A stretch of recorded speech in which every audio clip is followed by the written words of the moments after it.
Welcome to the Genius Factory. Enjoy the video. You begin by choosing the fastest path.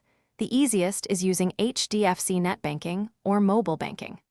Once ready, log in with your customer ID and password and navigate to the credit card section. Make sure your existing mobile receives OTPs because you'll need one to authenticate the request. If you prefer not to use digital channels, note reasons for branch visit or customer care call. Start the change process now, so verification steps follow immediately.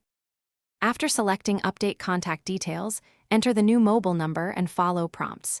HDFC may send OTP to the old number or to the new one depending on risk rules. You must verify your identity by entering the OTP quickly. This proves you control one of the numbers. If the system requests KYC documents, upload Aadhaar or PAN as instructed. The bank matches the data. Once you submit, the system queues the change and provides a reference. Make sure to note that reference. Once done, monitor SMS and net banking. You should see confirmation within 24 to 48 hours. If it doesn't appear, call HDFC Customer Care with your reference number or visit a branch and present ID and the request reference. This speeds manual resolution. Make sure to clear caches and log out, then back in to refresh displayed contact details.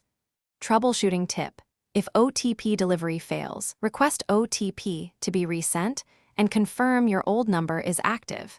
Many issues. Thanks for watching. If you found this helpful, don't forget to like and subscribe.